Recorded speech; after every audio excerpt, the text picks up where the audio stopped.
so long. So what I put on Saturday is basically the maintenance stuff, the stuff that they didn't get in the Tuesday workout, but we still want present. We don't want it to disappear, but it is a secondary importance. So if something happens Friday at the meet and this isn't going to be a good idea Saturday, well, that's the thing that's going to get maybe pushed out, if it doesn't work out. So you can kind of take a look. There's just so much pace variety by this time. We have just merged everything together, whereas all throughout the winter, these would have been totally separate stimulus days until we're able to get really fit. And really, like I said, the reason we go down to 7 is just for them to get into a feeling of pattern for the final few weeks. Next week, same kind of deal. This is always tough. Everything's still around. We still got this like longer run. By this point, 80 minutes is nothing. They've been doing it for months. So they can come back and they'll feel fine the next day.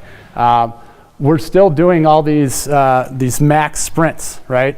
Let me go back. So yeah, like this day, this 27th, that 1,200 meter at threshold pace is really just for them to make sure that they're warmed up and that, after that day,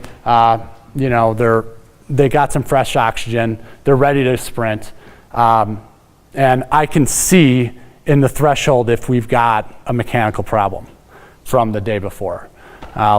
This kid looks off. We're not going to have him go max sprint right now. But the reason why it's there that day and why I don't consider it a workout is because by this point they've done 3 months of doing max speed stuff. This is recovery now. That's recovery day. They feel better after that day, actually.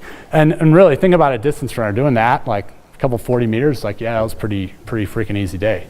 Right? Jay? Yeah? No? Okay. Gotcha. Okay. Thought you were trying to grab me. As I said, you could see the 60 meter max speeds in the morning of a workout, and then we try it again, final invitational, see how it works. A couple kids, they don't like it. Okay, that's out. A couple kids, yeah, I felt awesome. Really, really wired and ready to go. We'll keep it in. So, you get to your final meets, they're getting up and doing that. As far as 4x8, I just wanted to kind of throw this in there. Certainly one of the elements of our progression is that the kids want to be on the 4x8 now, and that cultural element is a huge motivator for them. I don't really care. I want 2 milers, but they, their goal sheets that they handed in from December list your priority of event. What do you want to most do? And it's like every kid's like, I want to get on that 4x8. This was our progression, actually. This was our places in state the last, I don't know, what is that, 6 years? I don't know, whatever it was. We literally went 5th, 4th, 3rd, 2nd. That's Paul Vandersteen's fault. And then we went 5, 4, 3, 2, 1. And every year, these kids were all in on this thing, dying to win this thing, And so when this happened, all these guys celebrated.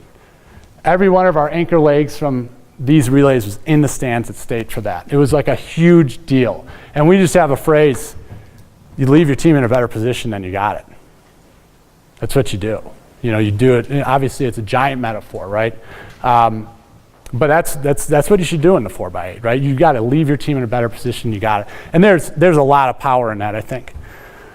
By the way, that one, Chris showed up when we finally won, and he had his 2nd place medal in our tent, just dangling down. I walked in the tent. I'm like, "What is that?"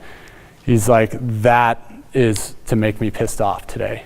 So I was like, I thought that was really good, but they weren't. So they were way tougher than I am. I always say this, at some point, practice is countless hours of collaboration. Amazing staff. Dalby just talked about it. That is a huge part of our program. Certainly our cross-country program. We don't have that many staff members around for track, unfortunately, but they are such a huge part of our culture. Those guys over there, the culture in Illinois is phenomenal. I was talking about it earlier, and if you want to get in the top 10 in cross country in Illinois, you have to beat a team that has produced an NXN qualifier in the last 10 years. that program was good enough to go to Nike Nationals at some point in the last 10 years. They may not be on fire this year, but they were a strong enough program that they produced that. To get in the top 10, we have 10 different boys programs who've been to Nike Nationals since 2007. So that's awesome. Like, I love that. Like, that makes us a lot better. And the sharing that we have in Illinois is huge part of that. And I don't look at it as like, oh, this is like, you know, potentially someone's going to beat us. Like that guy there in the middle, that's John Sipple back there. Where's John Sipple? They just won state, 4th at NXN. That's my best man at my wedding. And I share everything in our program. He shares everything in his program. And yeah, they kicked our ass this year. But you know what? There's no way we win that year without that guy. No way, right? And that's Bolay over there. Colorado people will know him. Coach at Lions. We sat at my kitchen table that winter and said, let's all get to Portland. Let's all meet in Portland. We can do it. And that's a picture of us in Portland the following fall. And you know, that collaboration is huge, and finding those people to work with. And for me personally, having coaching just be a social element is huge. It keeps me, you know, alive, because it's a lot of time, right? And to have great friends be a part of what you're doing is really, really important to me. It's you know, I don't think I would be in my 15th year without that element. This is a big thing. We always talk about in life. This is really overly simplistic. I came up with this while Sipple and I were building a deck in my backyard this summer. You're basically doing two things. You're either consuming or building in life, right? You're doing one of those two things. And there's a lot of consumption in this world. And what we are doing at practice every day is building. And that is an amazing thing to remember. And it's easy to go to practice and actually consume. I believe this, and I've been very, very attentive to my mindset of practice, because I can go there for me. I can go there to make those kids produce results that make me look good, and that's the motivator. And when that happens, I'm going to fire myself.